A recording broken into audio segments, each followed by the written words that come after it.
What's cracking, everybody? XehrFelrose here, bringing you some Pokemon Go Battle League content. In today's video, we're taking a look at the upcoming Great League Remix coming in today at the league rotation, and we're going to be seeing what good teams you can run and what the bans are. Just go over the whole format real quick so you can see I have to rant about this for just a minute. Just bear with me. If you really want to skip ahead, go for it, but you're going to miss some primetime mad old man, right? So these bans are not current with the current meta. Obviously, we got Sky Attack nerf. Nobody's playing Noctowl. Nobody's playing half the, I would say probably a fourth of this list doesn't need to be on the list at all.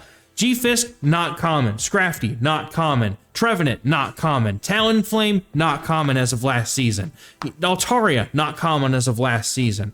Pelipper, also not really all that common as of last season. Noctowl, definitely not. Wigglytuff, I'll give some room to, because this is for Mason above, and Wigglytuff is a very accessible player, accessible Pokemon for a lot of trainers, especially, those just starting out. So I could certainly see that being a potential. But honestly, I guess it is what it is, but you're going to see a lot of things kind of reign supreme in this cup, and just unfortunate that the meta kind of turned out the way it's going to, but we'll talk about it. 5 teams that I think are going to do super good in this meta, but I just wish that these weren't from 2 seasons ago, right? Like, they took feedback from literally 2 seasons ago and gave this to us. Like, nah, this isn't current. No. Steelix should be on here. Lickitung should be on here. There's other things that need to be on this list that aren't. Anyway, I'm done whining about it. Let's get into the rankings and whatnot. Let's talk about some teams. So we're going to jump over here to the rankings here. We've got Skarmory, Carbink, Mandibuzz, Gligar, Vigoroth, Mantine up at the top here, and everything after that kind of descends down into madness. But one thing I want to put some special attention to is how absolutely nutty busted Poliwrath is going to be in this meta. Whether you have a Shadow or you have a regular. I think Shadow is probably worse because it's Great League. And I mean, it's ranked. Wait, where are they? Dang. Where is... Okay, there it is. It's number 10. Okay, so it's not that bad. I'm just blind. So Shadow is essentially going to be good as well. I think it might be slightly worse in like longer term situations because you have that Icy Wind and Scald. You can outlast more than just the one matchup that the Shadow might do better in because it hits a little harder. But Skarmory, Carbink, Mandibuzz, Gligar, Vigoroth, all that stuff gets just dumpstered by Poliwrath, okay? Mantine, really strong answer to it. Gligar, I guess Gligar doesn't get dumpstered because that is Aerial Ace, but it's still not a comfortable matchup. It has to shield all the Icy Winds, and I think after an Icy Wind or two, it really doesn't have the ability to KO with the Aerial Ace anymore. Just so much of this meta just gets completely dumpstered by Poliwrath that even though it's not ranked number 1, I think it's going to be on a lot of teams, if not maybe every team, almost like we saw Vigoroth in the Holiday Cup a couple weeks ago. So let's take a look at the teams that I've picked out here. I picked out 5 teams. I think they're going to be pretty strong ones, and let's take a look as they magically appear on the screen.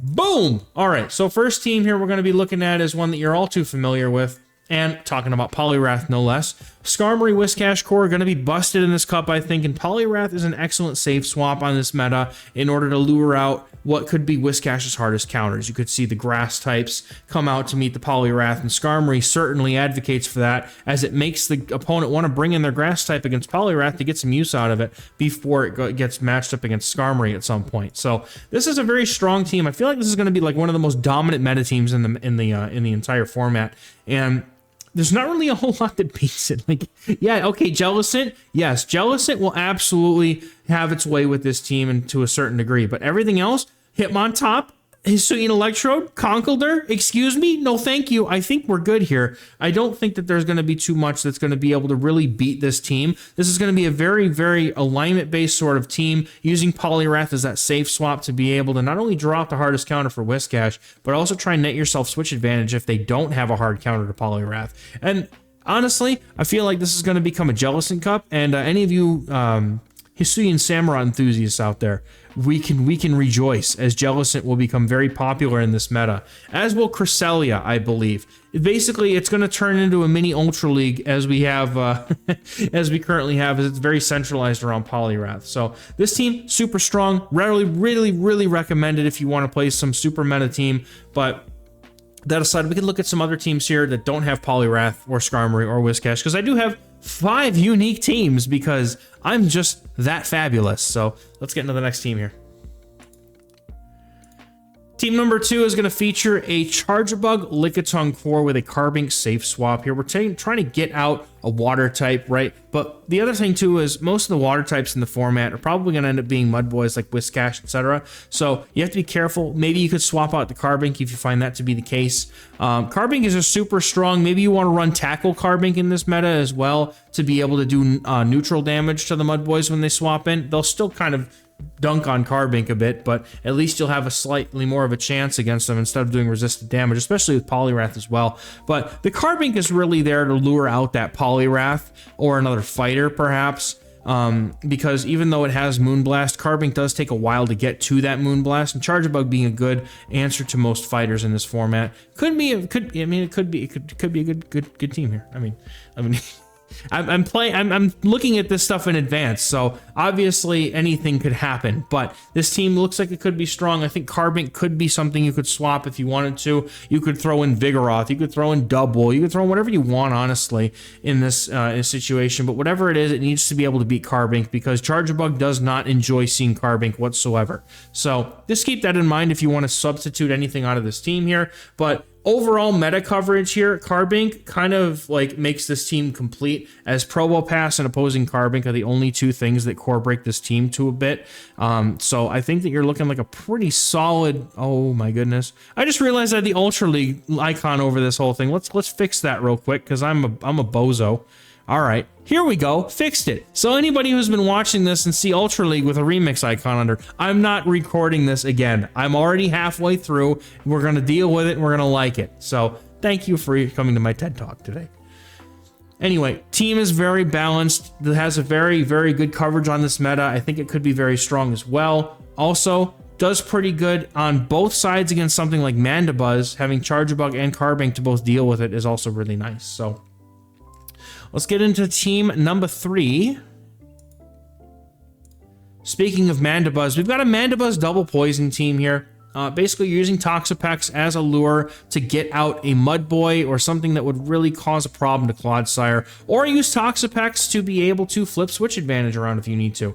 Mandibuzz and Clodsire have made a very good core, and now that most of their hard answers, I say most, not all, most of their hard answers are taken out of this meta, it's really not a bad core because Clodsire, if you're not already aware, with a shield advantage and having Earthquake Stone Edge, it doesn't necessarily need Sludge Bomb in this meta. But having the Stone Edge and Earthquake coverage really makes it dangerous even against opposing Glygars.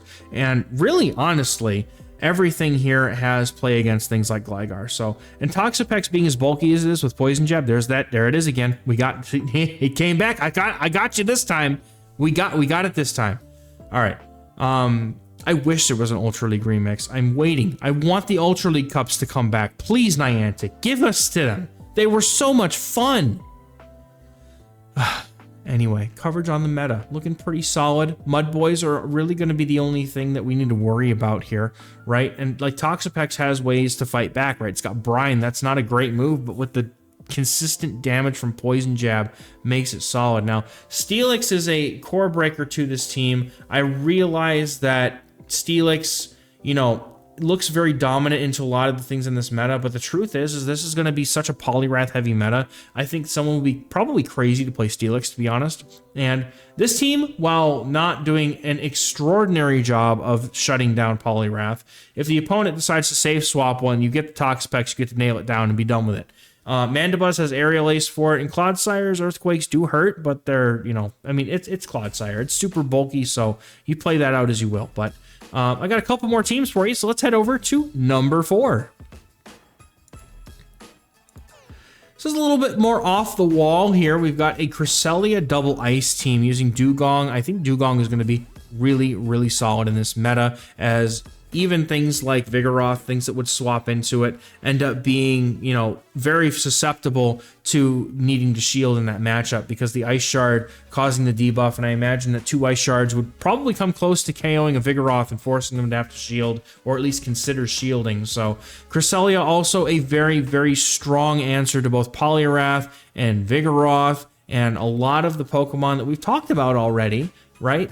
Like, it also has play against things that you know, as long as it's not a steel type, we're good, right? This particular Cresselia looks like it wants to run Future Sight Grass Knot, so hopefully you have a Great League Cresselia. I don't really think I have a substitute for the Cresselia per se, but Arctibax is definitely one I don't expect everybody to have. You could really just run any old ice type in the back here. Honestly, I would say throw Walrein in there, but I don't think Walrein got banned. I think it's in the meta. So if you want to, you can run Walrein on this team as well if you want to. Any accessible ice type really works here. I just like that Arctibax exists because it has that Dragon Breath. It's very oppressive, has very consistent damage in a meta that likely doesn't see too many fairies.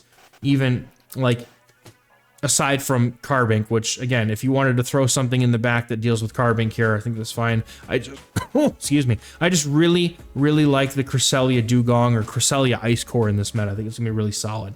The coverage obviously is kind of hit and miss compared to the last teams, but most of the stuff that we're missing on is not going to be super popular. Aurorus, Obstagoon, Steelix. Then we get down to like Berserker, Escavalier. Escavalier always kind of comes up as a good core breaker for some metas like this. So I wouldn't be surprised to see something like Escavalier get popular at some point. Like Clefable, like, and at that point, those are the only things. Like everything else is just completely like not even going to be relevant. So I wouldn't worry too much about seeing a list this long. As usual, it's really what's on the list that matters, and most of it doesn't. So let's take a look at the 5th and final team here in the Great League Remix. We've got a Mantine Swampert core with a Vigoroth save swap. This is really just utilizing the water damage and the ability for Mantine and Swampert to form a very strong core together. And Vigoroth is just there as a safe swap in case you encounter something silly like a, you know, one of those pesky Carbinks, or, you know, really anything that Mantine, you know, I think, my goodness, my brain is just fried at the moment. Skarmory, right? You see a Skarmory as well. And even then, with Ice Beam, you know, Mantine does have the ability to fight back against Skarmory. I think that Skarmory really just has to land a Brave Bird in that matchup in order to take it. We can actually take a look at it, because this is one that I've been interested in, this matchup. Okay, never mind. Skarmory does kind of dumpster it, but it only does if it lands the Brave Bird.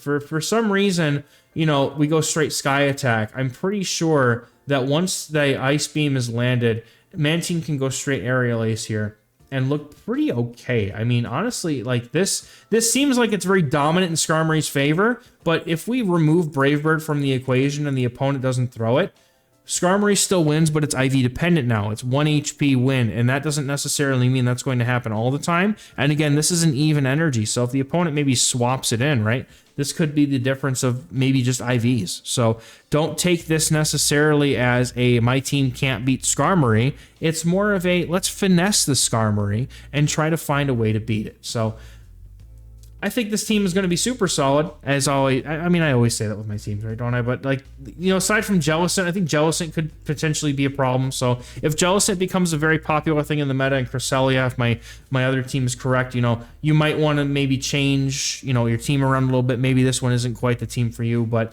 in the very beginning of the meta, I feel like that this Mantine Swampert core could do very well, because even though Mantine does kind of get slapped around by Carbink, it has a lot of play into most everything else, especially Poliwrath, having it that, you know, the water subtyping, being a flying type, and also being able to throw out those aerial aces very quickly. It's a very good Poliwrath answer. Swampert, obviously going to be able to throw the Earthquake, but you really want to get Vigoroth out there to lure out that Poliwrath. So if everybody's running Poliwrath right away, this seems great. If they go straight to Jellicent and Cresselia, then not so great. But this is a gamble. But we'll see how the team, how the meta shakes up. But as far as coverage goes, you've got Cresselia, Jellicent. Those are the only two things I'm worried about. Nobody's going to run a Wobbuffet unless they're wacky. I might run a Wobbuffet, let's be honest. I wish this meta was 2 weeks long. I always really enjoy the Great League Remix, and I'm really hoping that it turns out to be not as bad as it seems, because Poliwrath is going to be everywhere, and I really think it will be. But it lets things like Cresselia shine in a meta that it normally doesn't, so that's kind of cool, I guess. So,